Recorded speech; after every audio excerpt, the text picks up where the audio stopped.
ሰላም ጤና ይስጥልን የተወደዳችሁ ተከታታዮቻችን እንደምናላችሁ የዕለተ ማክሰኞ ግንቦት 12 2017 ዓ.ም የሰዓቱን መደመጥ ያለባቸውን መረጃዎች ከዚህ እንደሚከተለው ማስደመጥ ጀምረናል።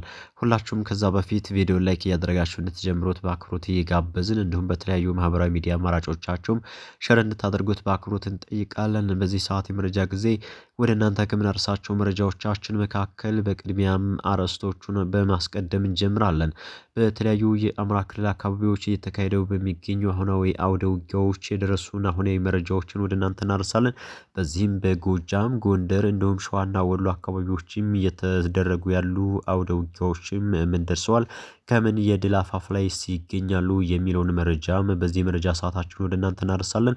ከዚሁ ጋር ተያይዞ ለማብራራት ያክል በወሎ ቀጠና ሰሞኑን እየተደረጉ ባሉ ተጋድሎዎችም ከበድ ያሉ የፋኖ የድል መረጃዎችም ደርሰውናል። በሸዋም አካባቢ እንደዚሁ አሁናዊ የድል መረጃዎችም ተበስረዋል። ከነዚህ የድል መረጃዎች መካከል ዋና ዋናዎቹም በብልጽግና ጦር ላይ እየተደረገ ያለውን የአጸፋ እርምጃ ተከትሎ በርካታ የፋኖ ድሎች መገኘታቸውን የተገለጸው። በጎጃምም እንደዚሁ ከበድ ያሉ የድል ብስራት ዜናዎችም ተሰምተዋል። ጎንደር ላይም ሰሞኑን እየተፈጸመ ባለው የደፈጣ ውጊያና የተለያዩ የግንባር መረጃዎችም ልብን የሚያሞቁ የድል መረጃዎች ተሰምተዋል። በተለያዩ አካባቢዎች እንግዲህ እንዲህ እያለ የፋኖ የድል መረጃ ወደ ከፍተኛ የድል ማማ እየተሸጋገረ የሚገኝበት ሁኔታ ነው የሚገኘው። ወደ ሌሎች መረጃዎቻችን ስናልፍም በሞዛምቢክ 6000 የሚደርሱ ኢትዮጵያውያን ዜጎች ታግተው የሚገኙ መሆኑ ተገለጸ። ዜጎቹ ወደ ሀገር ለመመለስ የፋይናንስ እጥረት እንደገጠማቸው የሴቶችና ማህበራዊ ሚኒስቴር አስታውቋል።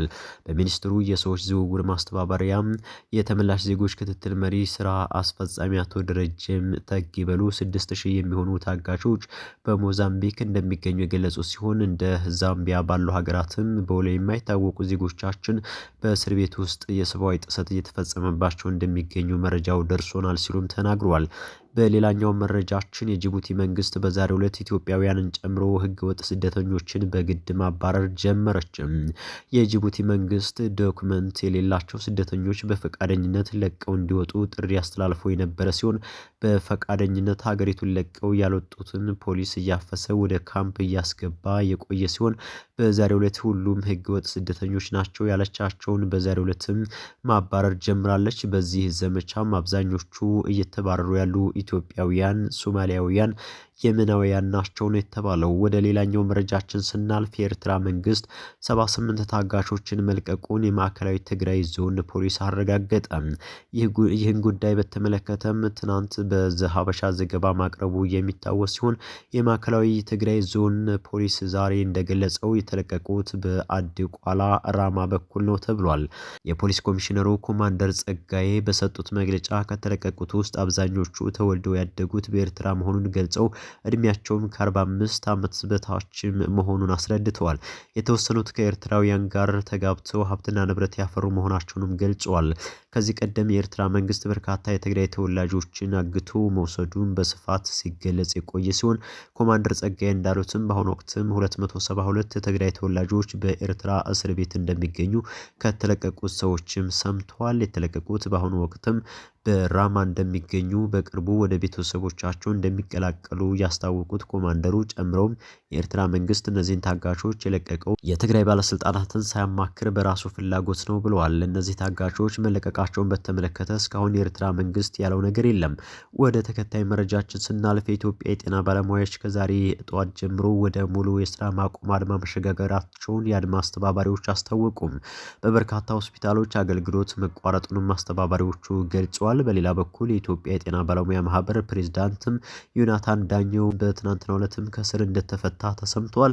በተያያዘ ዜናም በጤና ባለሙያ ስራ ማቆም አድማ ዙሪያ ድምፁን አጥፍቶ የቆየው የኢትዮጵያ ሕክምና ማህበር መንግስትም ለሐኪሞች የደሞዝ ማነስ፣ የጥቅማ ጥቅምና የስራ ቦታ ደህንነትም ጥያቄዎች አፋጣኝ መፍትሄ እንዲፈለግ፣ የታሰሩ የጤና ባለሙያዎችን እንዲፈቱ፣ ወደ ስራ ገበታቸው እንዲመለሱ እንዲደረግ በጉዳዩ ዙሪያ ለመጀመሪያ ጊዜ ባወጣው መግለጫ ጠይቋል። ማህበሩ ችግሩ ወደ ተባባሰ ደረጃ ከመድረሱ በፊት የጤና ሚኒስቴርና ባለድርሻ አካላት አፋጣኝ ውይይቶችን እንዲያካሂዱም ጥሪ አቅርበዋል። የአድማ አስተባባሪዎች ግን ማህበሩ ለአባላቱ ጥቅም አልቆመም በማለትም የማህበሩ አባላት እውቅና እንዲነፍጉት የሚጠይቅ ዘመቻ ጀምረዋል። ወደ ሌላኛው መረጃችን ስናልፍ በዛሬው ዕለት የኢትዮጵያ ጤና ባለሙያዎች የጠሩት የስራ ማቆም አድማ በሙሉ ተግባራዊ መሆን ጀምሯል። በአንዳንድ ሆስፒታሎች የስራ ማቆሙ አድማ በሙሉ መተግበሩን የሚያሳዩ መረጃዎች እየወጡ ይገኛሉ። የአብይ አህመድ አገዛዝ በኃይል ለመጨፍለቅ እያደረገ ያለው እንቅስቃሴም ተጠናክሮ ቀጥሏል። በዛሬው ዕለት በወላይታ ሶዶ፣ በአዲስ አበባ በቅዱስ ጳውሎስ ሆስፒታል፣ በጥቁር አንበሳ ሆስፒታል፣ በአዋሳ፣ በአሰላ፣ በመዳ ወላቡ ሌሎችም ሆስፒታሎች የስራ ማቆም አድማው ሙሉ በሙሉ መመታቱን ማረጋገጥ ተችሏል። በእለቱ ያለውን ሁኔታ በተመለከተ ከዘውትር ተሳታፊያችን ጋር ቆይታ እናደርጋለን። እንግዲህ የተለያዩ መረጃዎችን እየሰማን እንገኛለን። በምን ሁኔታ ነው ዛሬ ሙሉ በሙሉ የስራ ማቆም አድማው የተጀመረው? አመሰግናለሁ መሳይ። እውነት ለመናገር ዛሬ ትንሽ ስጋት ነበረብኝ። ማለትም መንግስት እየወሰደ ባለው እርምጃና አንዳንድ የጤና ባለሙያዎች በተለይ በማህበሩ የጤና ባለሙያ ማህበር ላይ ሰብረው ገብተው ቴሌግራሙን በመጻፍ የሐኪሞችን ውስጥ ስሜት የማይገልጽ አንዳንድ መረጃዎችን በትነው ነበርና ዛሬ በተወሰነ ደረጃ ሐኪሞች ሊገቡ ይችላሉ የሚል ግምት ነበረ።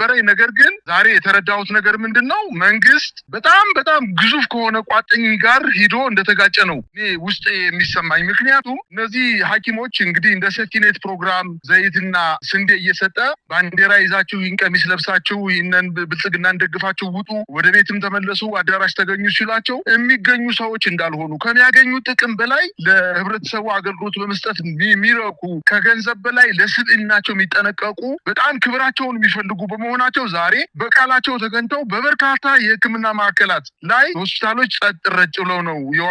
ጥቁር አንበሳ፣ ጳውሎስ፣ የካቲት 12 ዘውዲቱ አካባቢዎች ላይ ተንቀሳቀሼ ለማየት እንደሞከርኩት በተለይ በዋናነት ጥቁር አንበሳ ሆስፒታል የገባ ምንም ዶክተር የለም። በሕክምና ማዕከሉ ላይ አገልግሎት እየተሰጠ አይደለም። ነገር ግን ሕክምና ማዕከሉ ችግር ላይ ያሉ እና በሞት አፋፍ ላይ ያሉ ታማሚዎች ቤተሰቦቻቸው ይዘዋቸው መጥተው በአንደኛው በሆስፒታሉ በጀርባው ሳይድ በኩል በሆስፒታሉ አስተዳደር ቢሮ አካባቢ በርካታ ሰው ዋይታ እያሰማ እናንተ መልስ ባለመስጠታችሁ ህብረተሰባችን በሞት ሊያልቅ ነው፣ እባካችሁ መንግስት እንደ አባት ጥያቄዎቻቸውን ሊመልስ ይገባል፣ እኛም ሕክምናችን እናገኝ የሚል ጭቅጭቅ ተፈጥሮ በጣም በርካታ ማህበረሰብ ጥቁር አንበሳን ወሮት ነው የሚገኘው። እንግዲህ በሌሎች ሆስፒታሎች ያለውን የምንመልከት በቅዱስ ጳውሎስ ሆስፒታል እንደዚሁ በተመሳሳይ ሙሉ በሙሉ የስራ ማቆም አድማው ተደርጓል። ሐዋሳ ዩኒቨርሲቲ ሪፈራል ሆስፒታል አገልግሎት ባለማግኘታቸው ታካሚዎች ወደ ግል ሆስፒታሎች እየሄዱ እንዳለ ነው የሰማነው። በመዳ ወላቡ ዩኒቨርሲቲ ወታደሮች ገብተዋል። እንደዚሁም በወላይታ ሶዶ አንድ የሕክምና ባለሙያ በአጋጣሚ ገብቶ ነበር። ያም የገባበትን ምክንያት በመግለጽ አድማውን መቀላቀሉን አስታውቆ በወላይታ ሶዶ እንደዚሁ በተመሳሳይ የስራ ማቆም አድማው መመታቱን የሚገልጽ መረጃ ነው የወጣው። በአሰላም እንደዚሁ አገዛዙ ማድረግ የሚችለውን ነገር ሁሉ እያደረገ ነው። በየጤና ጣቢያው የሚገኙ በተለያዩ የጤና ኬላዎች ያሉ ነርሶችን የዶክተር ሚና እንዲጫወቱ የስፔሻሊስት ሚና እንዲጫወቱ በሚል በየሆስፒታሉ እያሰማራቸው ነው። እነሱም ፈቃደኛ አይደሉም፣ ግን በአስገዳጅ ሁኔታ ሄደው ሕክምና እንዲሰጡ ያስገደደ እንዳለ ነው የሰማነው። የጤና ሳይንስ ተማሪዎች ገና ወደ ተግባራዊ ልምምድ ያልገቡ ገና በቀለም ትምህርት ላይ ያሉ የጤና ሳይንስ ተማሪዎችን መግለጫ አውጥተዋል። በንቅናቄ መስርተው ተቀላቅለናል የሚል መግለጫ እንደሰጡ ነው የሰማነው። በአጠቃላይ በአገዛዙ ጭቆና ስር እንኳን እንደዚህ አይነት ሰራዊት የዘመተበት ንቅናቄ ዛሬ ሙሉ በሙሉ አድማ መምታቱን ነው የሰማነው። እውነት ነው መሳይ። እኔም ቅድም እንደነገርኩ የመጀመሪያ በቃለ መጠይቃችን ላይ የሰጠው አረፍተ ነገር መንግስት በቃ ከትልቅ ቋጥኝ ጋር ነው የተጋጨው ያልኩበትም ዋነኛ ምክንያት